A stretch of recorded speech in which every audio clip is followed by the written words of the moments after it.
Hello everybody and welcome to my channel.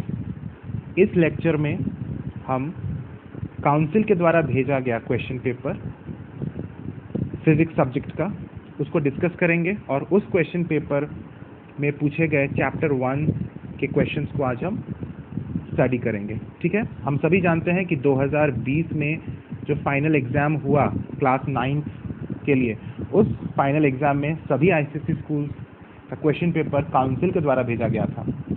ठीक है, ये पहली बार ऐसा हुआ है। इसके पहले कभी भी क्लास 9 के फाइनल एग्जाम्स में काउंसिल ने क्वेश्चन पेपर नहीं भेजा है। स्कूल अपना लेवल से क्वेश्चन सेट करता था, लेकिन फॉर द फर्स्ट टाइम क्या हुआ इस साल 2020 में कि काउंसिल ने अपना क्वेश्चन पेपर भेजा था सभी सब्जेक्ट्स के लिए, हिंदी और कंप्यूटर एप्लीकेशंस छोड़कर।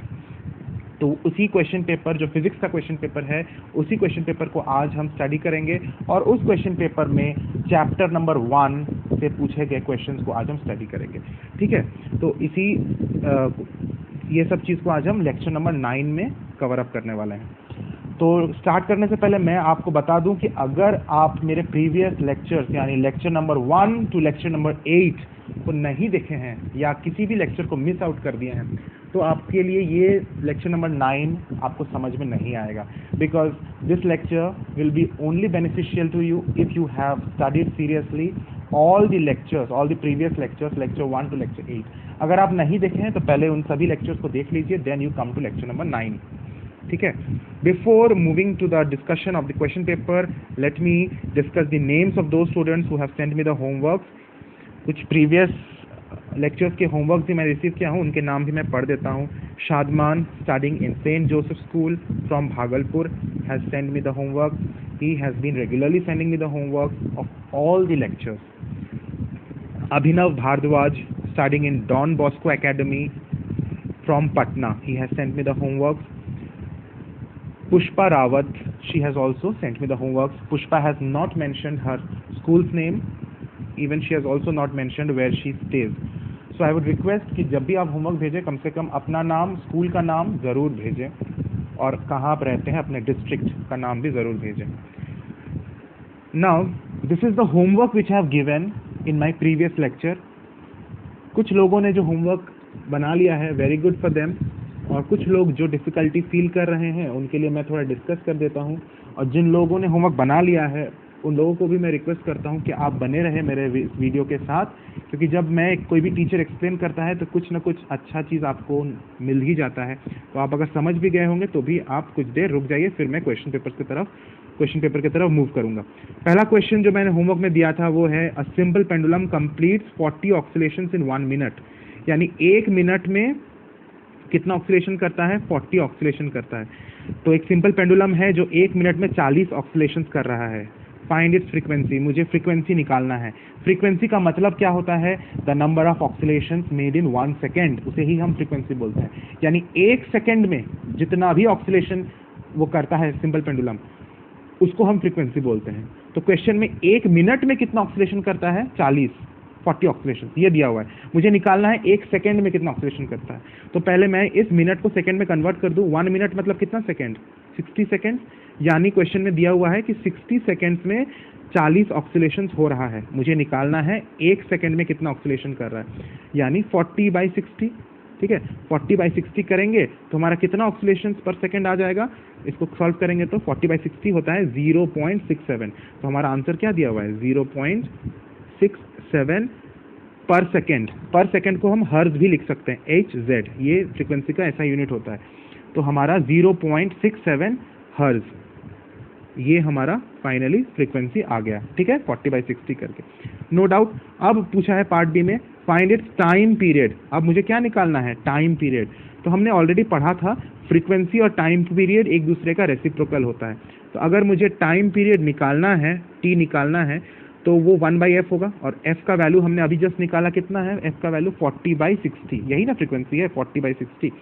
तो इसका रेसिप्रोकल करेंगे 40/60 का, तो कितना हो जाएगा? 60/40।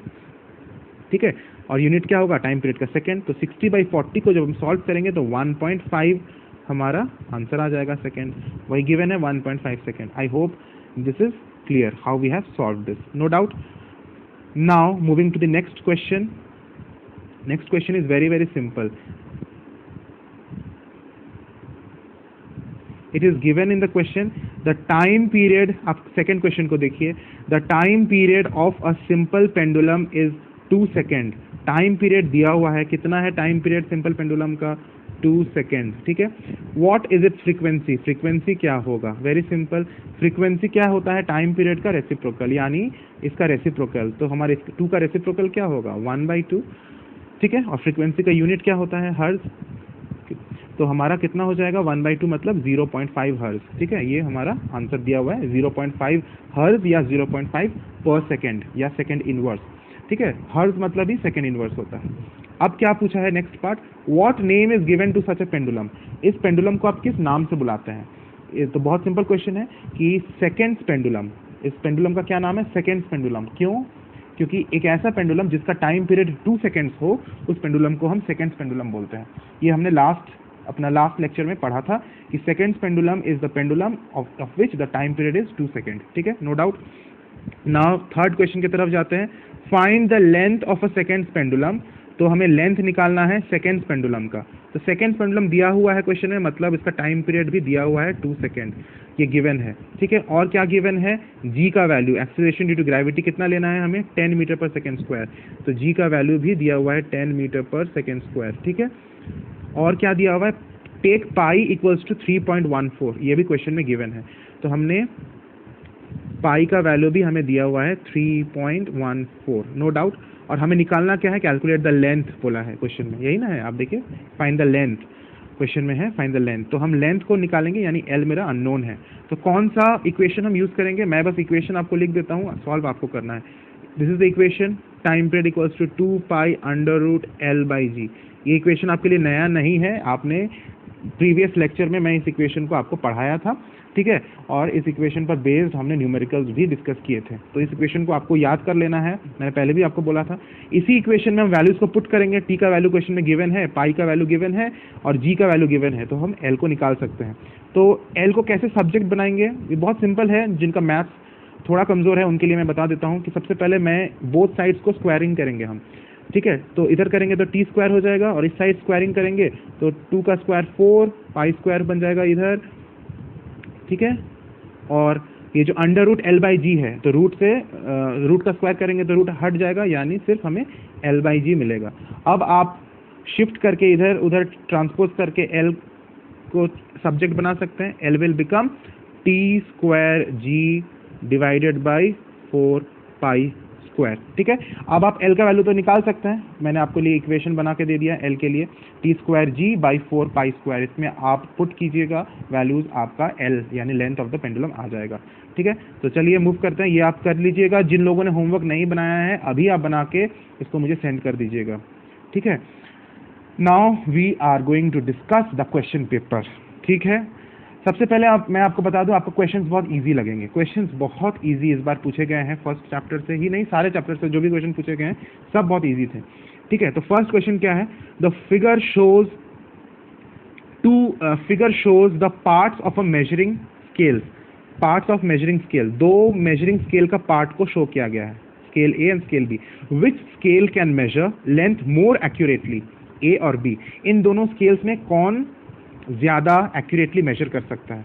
तो बहुत सिंपल है, कौन ज्यादा, आप खुद से सोचिए तो स्केल ए या और स्केल बी में कौन ज्यादा एक्यूरेट है?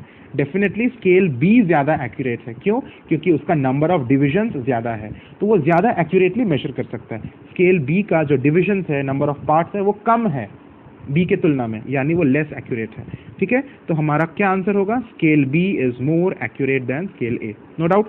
Now moving to the next question, name a physical quantity related to the unit light year. Light year किस फिजिकल क्वांटिटी का यूनिट होता है? लाइट ईयर किस फिजिकल क्वांटिटी का यूनिट होता है?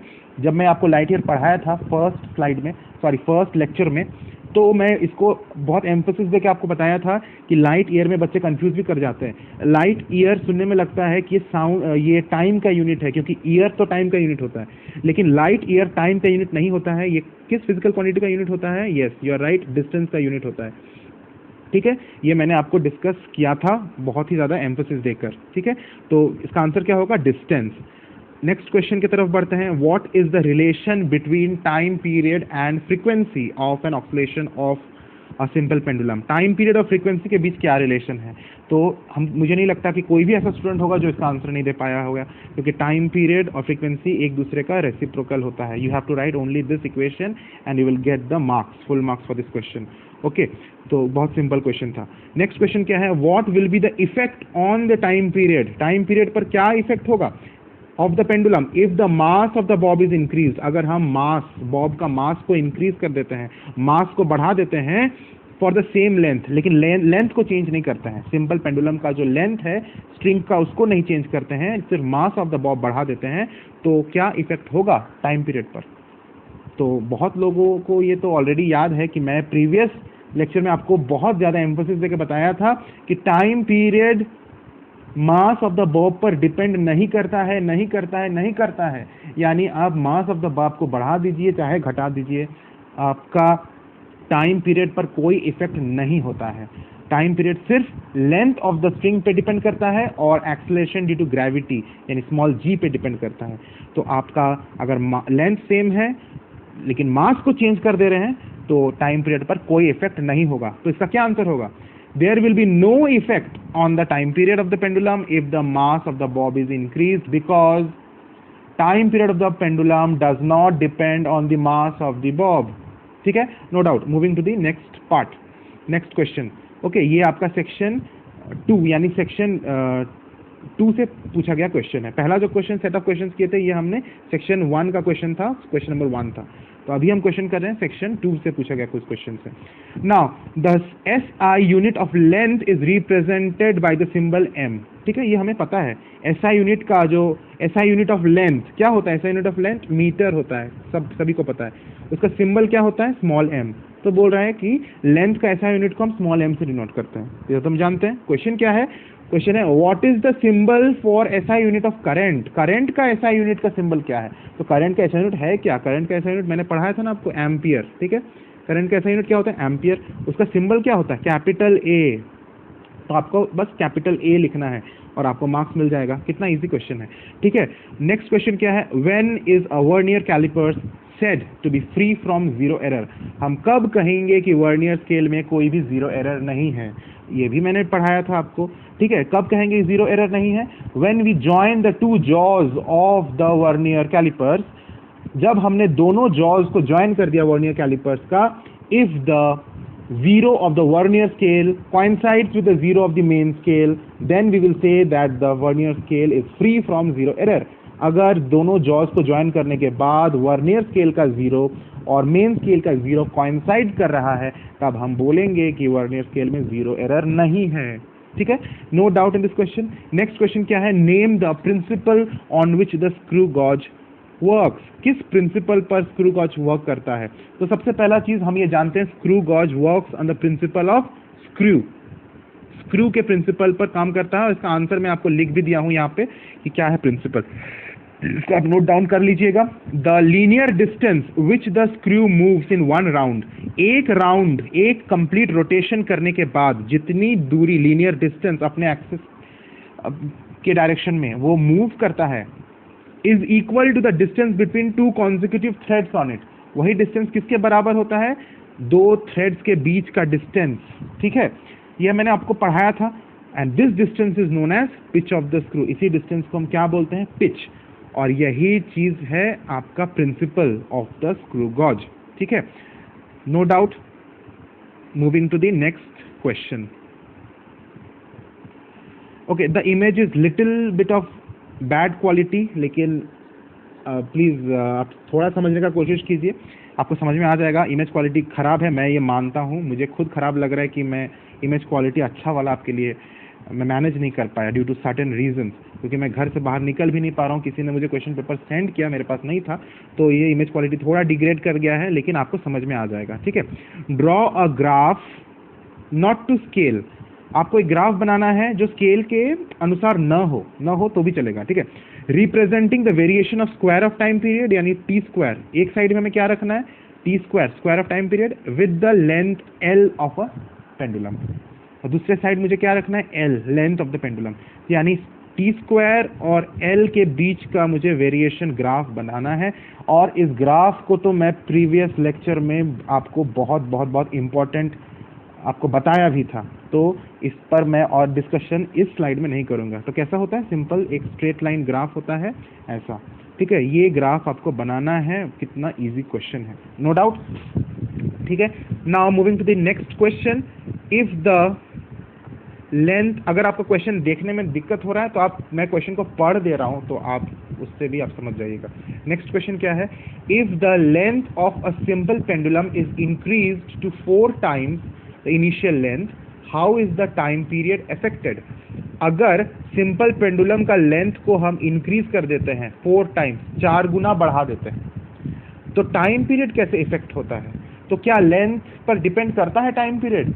हाँ जी, बिल्कुल करता है। लेंथ पे तो, लेंथ के स्क्वायर रूट पर डायरेक्टली प्रोपोर्शनल है टाइम पीरियड। ये इक्वेशन हमने डिस्कस किया था ना, आपको याद है, ठीक है, प्रीवियस लेक्चर में, कि लेंथ के स्क्वायर रूट पर डायरेक्टली प्रोपोर्शनल होता है टाइम पीरियड। तो यहाँ पे हमने लेंथ को क्या किया, लेंथ को हमने 4 टाइम्स, 4 गुना बढ़ा दिया, तो टाइम पीरियड कितना बढ़ जाएगा या कितना घट जाएगा, टाइम पीरियड पर क्या इफेक्ट होगा, ये पूछा है।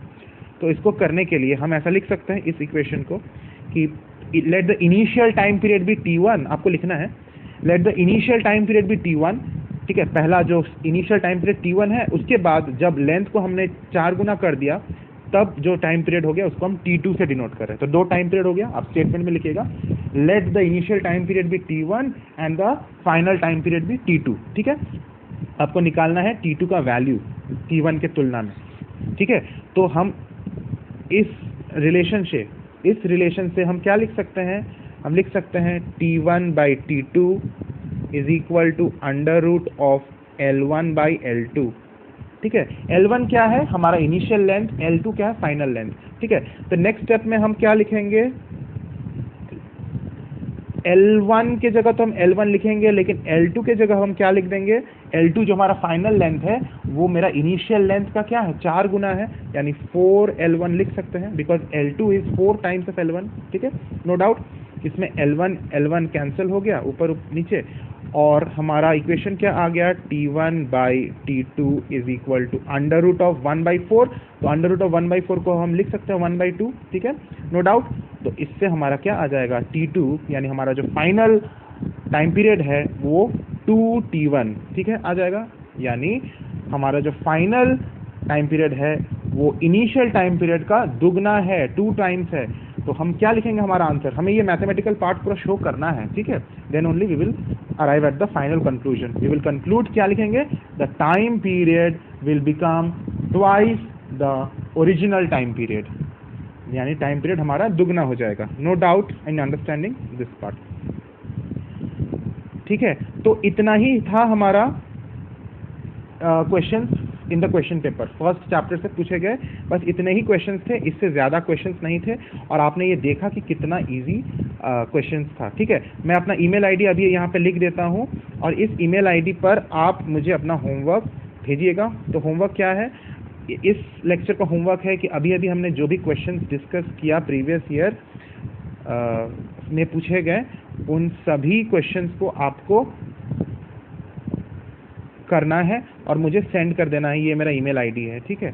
इस ईमेल आईडी में आपको अभी अभी हमने प्रीवियस ईयर के अभी अभी हमने जो क्वेश्चंस डिस्कस किए 2020 क्वेश्चन पेपर फिजिक्स का, वो सभी क्वेश्चंस को आप करके मुझे आप इस ईमेल पर भेज दीजिएगा। This will be the homework. So meet you in my next video, and now we will start the second chapter of physics. The second chapter is, I think the name of the chapter is motion in one dimension, ठीक है। Second chapter is motion in one dimension. So my next video will be lecture 1 of second chapter, motion in one dimension. Stay tuned and meet you in my next video.